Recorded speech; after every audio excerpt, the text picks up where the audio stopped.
and he put his hands on my shoulders, and he looked at me, and he said, "Your husband has brain cancer." He said, average time is about, I think he said 12 to 18 months. And I looked at him and I said, "You mean like chemo?" And he looked at me and said, "No." He said, "Till the day of his death." I had 2 6-year-old twins. And to try to explain that to them, because I wanted them to know Daddy's sick. And he wanted them to know that he would probably not be alive long, because he said, "I don't want to lie to them, and I don't want them to think everything's great, and then I die." Today, I'm joined by Tonya Stripling, whose journey of resilience, vulnerability, and hope has inspired many following her husband's diagnosis. Welcome to the CARTI Hopecast, where we explore stories that shape us, journeys of resilience, hope, and perseverance. We seek the lessons that emerge when we face the unexpected and find strength in the struggle. I'm Adam Head, your host, and today I have the honor to be speaking with Tonya Stripling. Tonya's story is one of incredible strength and courage. Her husband's battle with terminal cancer has deeply reshaped her life and relationships, offering a powerful perspective on resilience, support, and hope. Tonya, thank you for joining us today. Welcome to the CARTI Hopecast. Thank you. I'm so glad to be here. It's good to see you. Well, it's hard to believe. I was thinking it has been 7 years since we've seen each other, and obviously developing the relationship through Eric, which we'll get into. But it's kind of surreal being able to have you here today. Oh, thank you. I'm glad to do this. Yeah. You've been through so much these past several years, and I'd love to be able to give our listeners a glimpse of your journey. I wanted to start with Eric's diagnosis in 2011, if we could. Can you take us back to that moment? Yes, it is forever in my memory, very vivid in my memory. Yeah. That day, Eric was a guy that was full of life. He was always healthy. I don't remember him taking a lot of Tylenol or anything like that. And he came down with a headache, and he had a headache that lasted for about 12 hours, and then it just seemed to be getting worse. And so I called my doctor, and they said, take him to the emergency room, that this is really odd, And so on our way to the emergency room, one of our doctor friends called because he heard about it, and he said, it's probably a pinched nerve. And he said, just go on to the hospital, and he gave us the name of a doctor to use for a surgery if it was a pinched nerve. And so we wrote it down, and we went on, and thinking that everything's going to be okay. It's just, they're going to fix him. It's going to go home. And so it's just the two of us. We didn't alert anybody, didn't tell any family or anything like that. And so when we got into the emergency room, they took us back and immediately did a CT scan. And on the CT scan, it showed that he did have a large mass on his brain, and the mass was hemorrhaging into his brain. And so they just laid him down. They said, you really don't need to move that much. They said, you need to stay put. We're going to do the surgery, but we've got to call the oncologist, we've got to call the surgeon, and all the whole things. Team. Right. Yeah. And we are just kind of sitting there going, what? It just didn't make sense. What do you mean? What? And so the doctor came in, the surgeon, and he said, my name is, and he gave his name, and I looked down at my phone, the note I had taken on to get the right doctor, it was his name. And so I felt it's like it gave me a peace. Like I felt like, oh, God has gone before me, and he is here with us in this room, and he will take care of us. And so that doctor was so kind. He was trying to explain it to me. And I said, well, so why are you calling an oncologist? Like, I thought we could just take the brain tumor out and he'd be okay. And he said, well, and he put his hands on my shoulders, and he looked at me, and he said, your husband has brain cancer. And I can just remember just the gut feeling of just pain, and just like, what in the world? Like, my life has just turned upside down completely. And so he went and showed me the scan and showed me how it was bleeding out. And at this point, Eric's trying to get up. off the table. He goes, I got to get home. I got to get home. And then he said, and let's don't tell anyone about this, which was kind of funny because it was like, oh, really? Okay, you've got a brain tumor. We don't want to tell anyone. Yeah. So anyway, that next morning, they made me go home that night. And they said, you sleep at home because we're going to need you for surgery in the morning. You're going to need to be alert. So we got there the next morning, and they took him into surgery. And when they came out of surgery, the doctor came to us and he said, I need to gather you in this small room. I don't know if you've ever done surgery, but that's what they do to tell you all about it. So I have 4 kids, and my older 2 kids were going into the 9th grade and the 12th grade. And I let them go in that room with me, along with my parents, Eric's parents, and Eric's brother, and my brother. So they all went in there, this little tiny room. And he said, it's bigger than we thought. And he said, it's worse than we thought. And he said, this is not good news. And it was just like, oh my goodness, you know, because I just wasn't prepared for that. I'm a very optimistic person who doesn't really worry until it happens. And it happened. And I just looked at him and he said, the average time with this kind of tumor, which is a glioblastoma, he said, average time is about, I think he said 12 to 18 months. And I looked at him and I said, you mean like chemo? And he looked at me and said, no. He said, till the day of his death. And my kids are sitting there listening. And it was just like, I just cannot explain the feeling. There's the hurt and the sadness and the overwhelming feeling that how can I breathe, you know?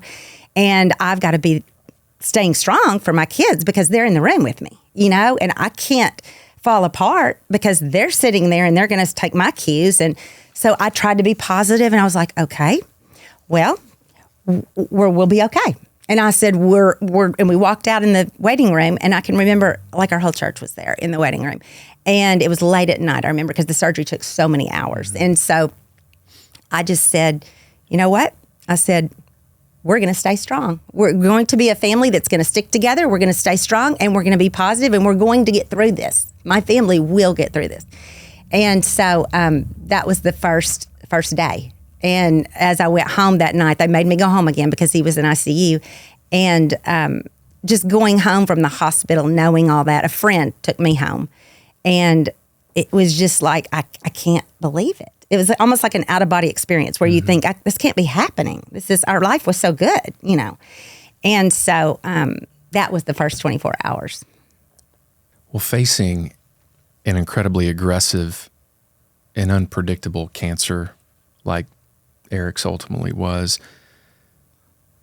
those days following that initial 24 hours, I know you said your older 2 kids were in the room, and so now they're out of, you know, having everybody surrounding them in the waiting room, and then they're just trying to process this. Maybe a second wait hits. What was that like in those days following? Well, our family was, we wanted to homeschool our kids. That was Eric's idea. He wanted me to homeschool because I'm a teacher. And so I was homeschooling the kids. And I knew at that point, well, there's no way I can homeschool these kids. You know, number 1, he's going to die. And number 2, I'm going to have to take him to radiation. They told me radiation is going to be for 6 weeks every day. Yeah. And he's going to start chemo. And so I'm thinking, oh my goodness, I've got to make all these decisions on my own. And so we had to put the kids in school. And I decided that first year to just be with him because I thought, you know, that was where I needed to be. So it was really sweet. The church just came in, our community, our friends, neighbors, everyone pitched in and took care of us. And as we went through the steps of all the things, every need we had was provided for. It was really crazy how that happened. And but at the same time, I had to be the wife and the mother and the caregiver and the, you know, all the things, the Uber driver, the, you know, all the things. Full-time job, yeah. Right. And stay up because we've got these young kids. I had 2 6-year-old twins. And to try to explain that to them because I wanted them to know Daddy's sick And he wanted them to know that he would probably not be alive long, because he said, I don't want to lie to them, and I don't want them to think everything's great, and then I die. So he explained to him. That Daddy's sick, and I have something in my brain, and it is something that will probably take my life. And, they couldn't really understand much, but they did know that he told them, I'm going to heaven. And so they took that. And you know how little kids trust? You know how they take that and they go with it. They go, okay, our daddy's going to go to heaven. So let's just find out about heaven. Where is this? What's it like? And so Eric was so good about that. He would just put it out there.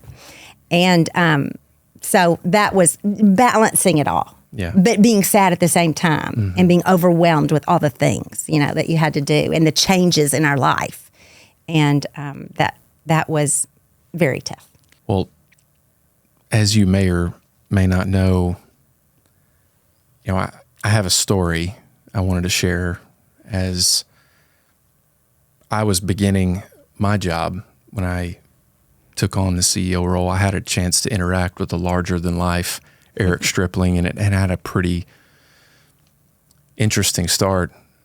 I was actually walking behind the cancer center, and I was walking into the parking deck, and I saw this very large figure in the shadows, and I could not make out who it was. I was only just a couple of weeks into the job, and he just squared up and faced me, and I couldn't figure out who this was. I just know this is a very large man, and he's just staring me down, and he just looked at me and said, "You," and pointed at me.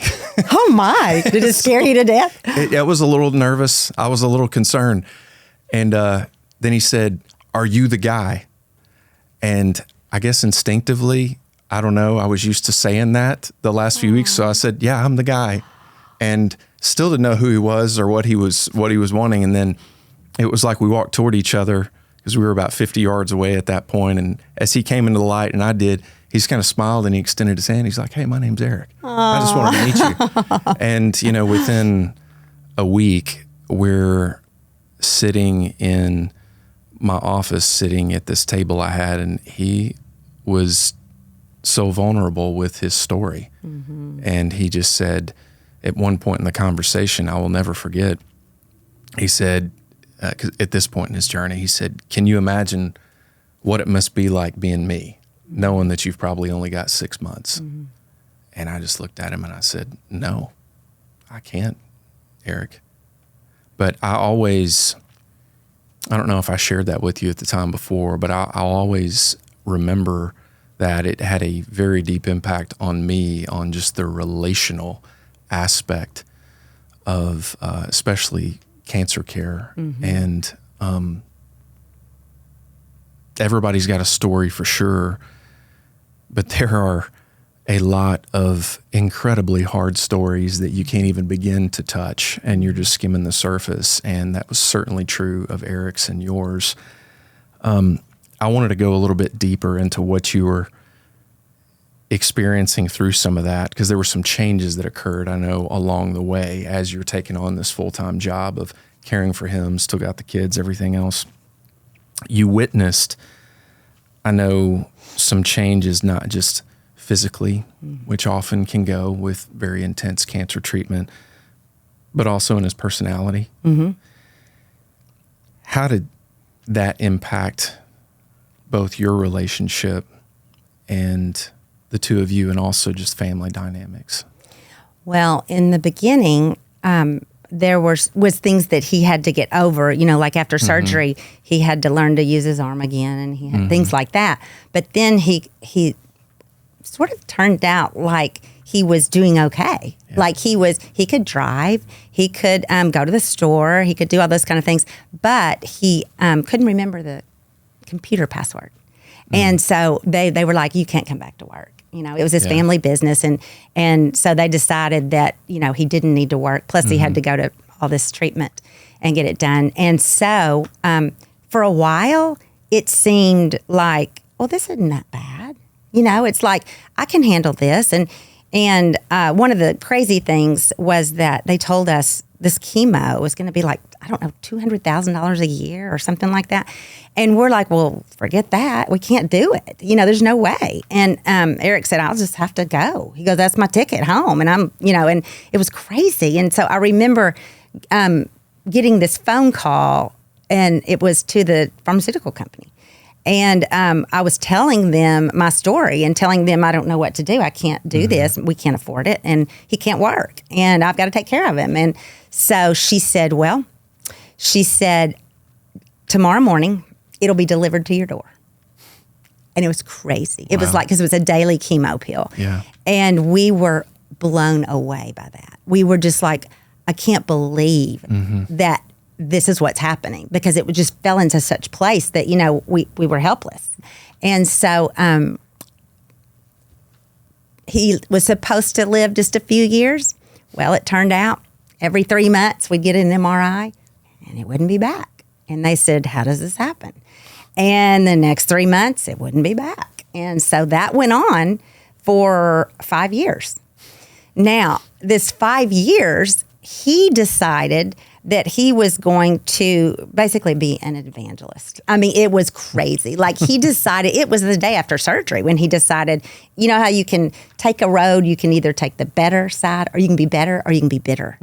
And he just took the better. And he decided, well, I don't know how much time I have left, but I'm going to make it good. That was his main goal. When we would get out of the house, he would try to talk to everybody. And he would always say, do you care if we take a minute and let me? And I was like, no, I loved it. It made me happy, and it gave him something where he felt important, because it was hard for a man to lose his job, lose his purpose, everything. Sure.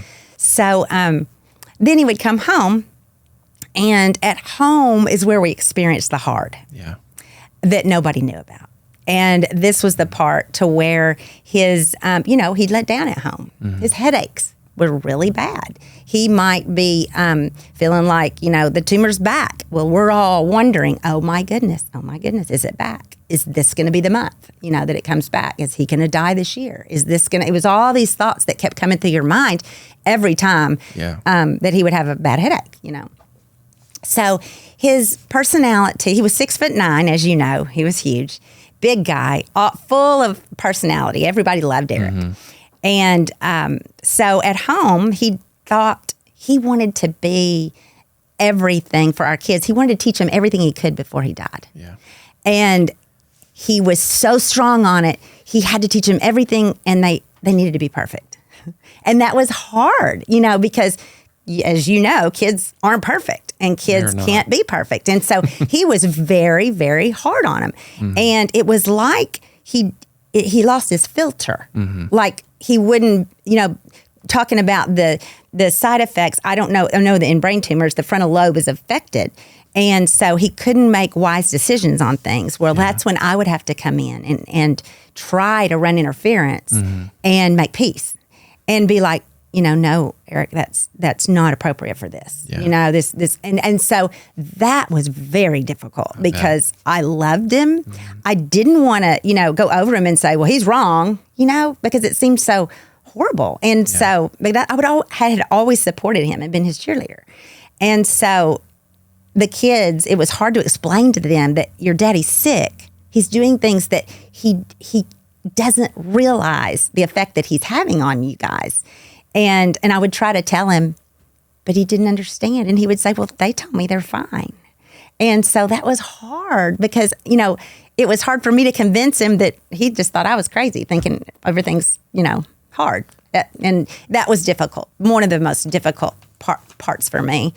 And eventually his personality started changing to where he might, say something that wasn't very nice to me. He'd never done that. He'd always been kind and loving and complimentary and all that. And he might say something that really hurt my feelings. And that was hard, because I knew that it wasn't him, but it was him. And it's hard to look at someone in their eyes and they look the exact same and they're saying these things, and for you to think, well, that's not them, And so that was tough.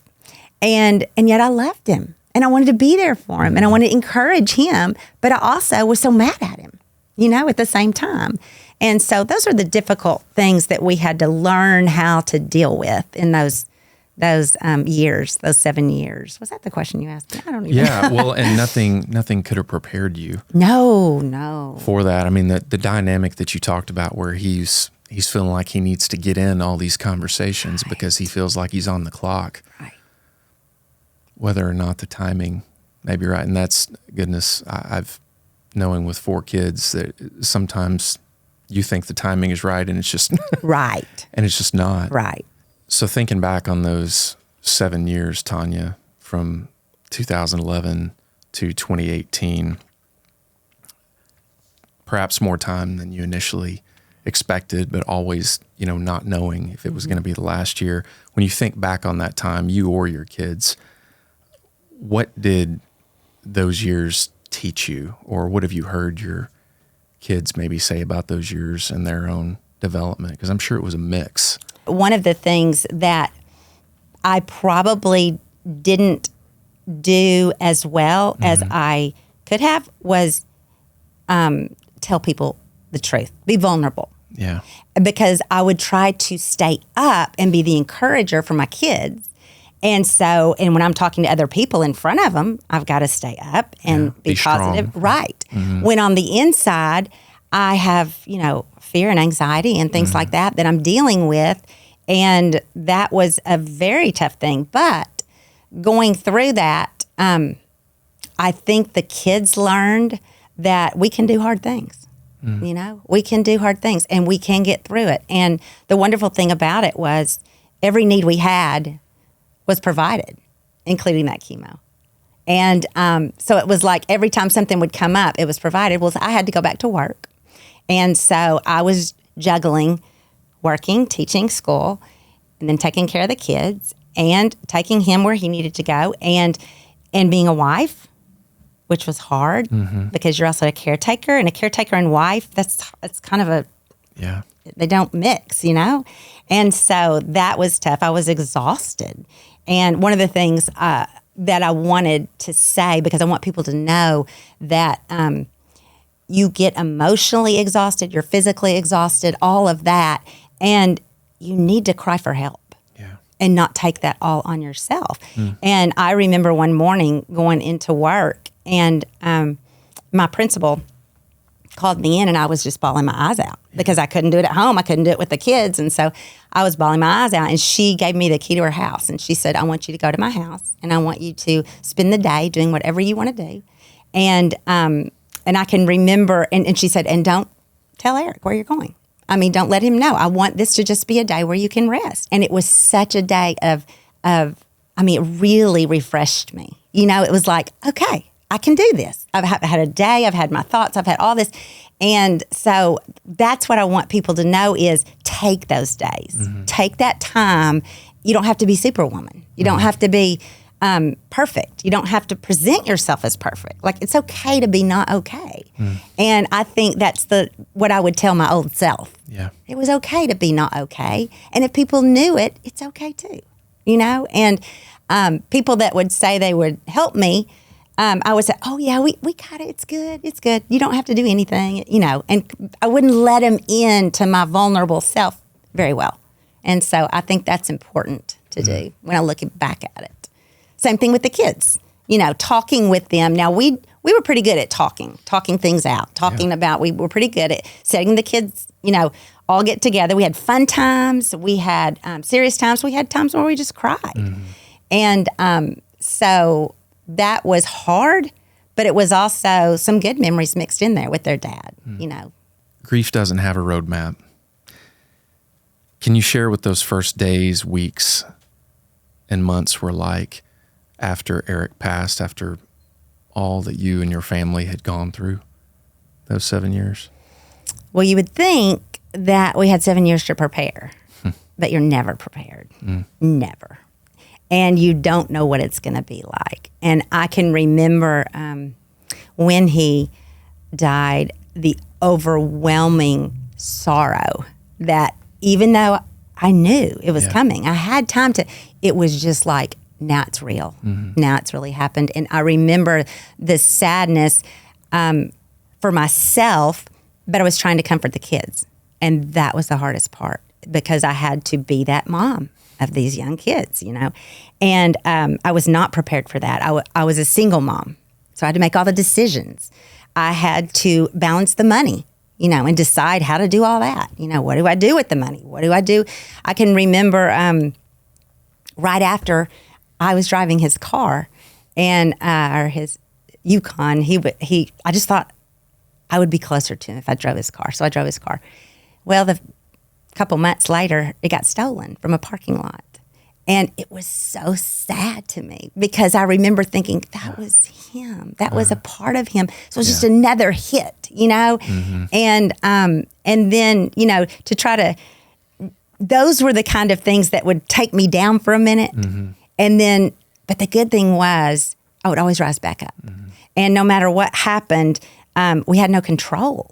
You didn't have control. We learned that from those 7 years, that you don't have control over anything. And basically, that is the reason why we need to let go of anxiety, because you can't control it, And just my deal was to teach the kids and to all work together on, we can do this. Mm-hmm. We can do hard things, and we're going to make it, and we're going to be okay. And I can remember those thoughts as I would teach myself too. Yeah. As I'm trying to convince them, I'm convincing myself. And so I would say, you celebrate the good things, you grieve, you're sad, you laugh about the funny stories. There's been so many funny things that we think back on him and we just all laugh our heads off, mm-hmm. because he was funny. He was a real funny guy. Yeah. And, but I would, that grief is something that it's just, there's no, like you said, no roadmap. There is no roadmap. Yeah. But the one thing is, it does get easier as time goes by. For others who may be walking a similar path, whether as a caregiver, like you were, mm-hmm. a surviving spouse or partner, or someone just facing loss, what advice would you give them about connection with others in the midst of a grief like yours? Okay, I think it would sort of go back like what I was saying a while ago about don't isolate. Mm-hmm. Don't isolate. Anytime you're in pain or you're suffering, the tendency is to want to isolate and just deal with it and inside yourself and trying to make it work. And I would say that's not a good idea.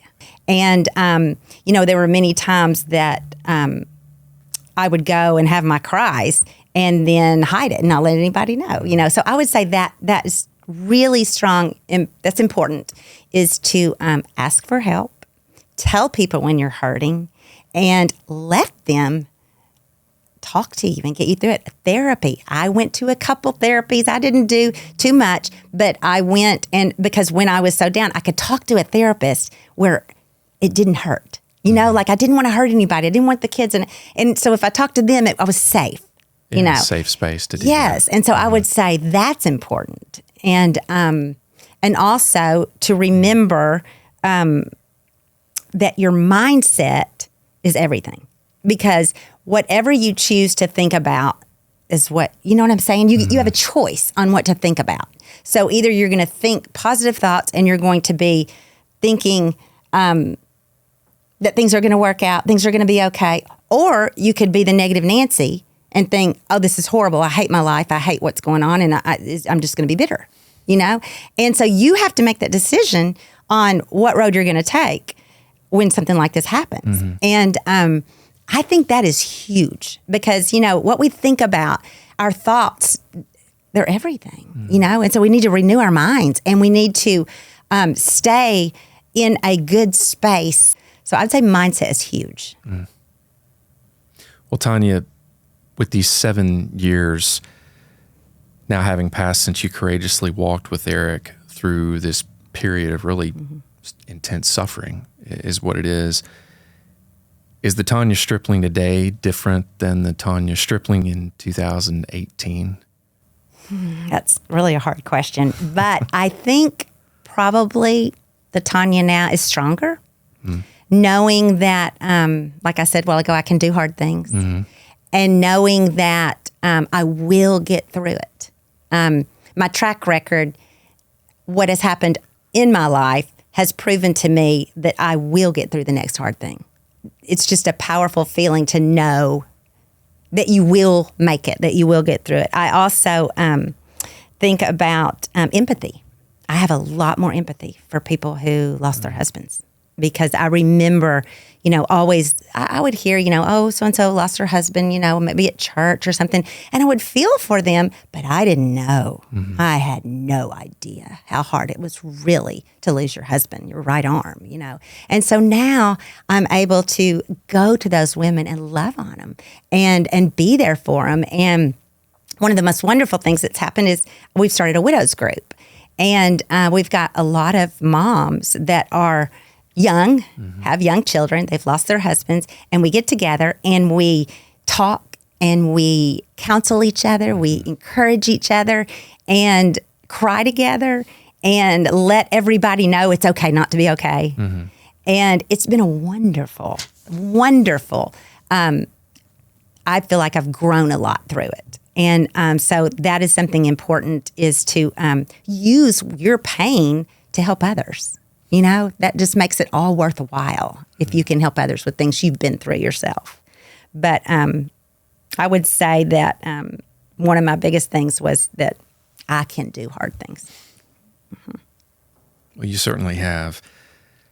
Tonya, I want to thank you for joining us today and sharing your very courageous story and your journey with Eric. Do you have any final words or things you wanted to say for our listeners?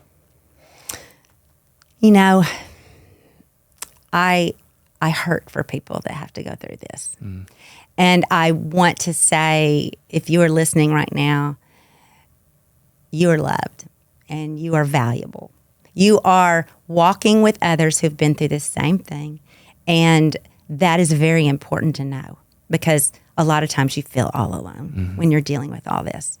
And you just have to remind yourself that it's going to be okay. You will get through it. And another thing I want to say is life will get easier, because when you're in the middle of it, I've had so many people who've come up to me and said, is it going to get better? And I say, yes, it will get better. I promise you it'll get better. The pain will get less. You will be able to smile again and laugh again. Tonya Stripling, we appreciate you spending time with us today, sharing your story on the CARTI Hopecast. Thank you so much.